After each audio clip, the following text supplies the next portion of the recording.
For the repair of the cable Supervision by Komeco, the following procedures were necessary.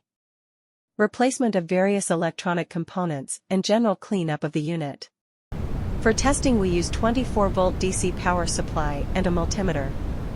It is a unit that creates a closed circuit of important cable of the control circuit without influencing the circuit and monitors disconnection of cable. When we turn the power supply, the unit reacts accordingly and we can see the LED indicator lights up. No further testing is possible due to the absence of additional units.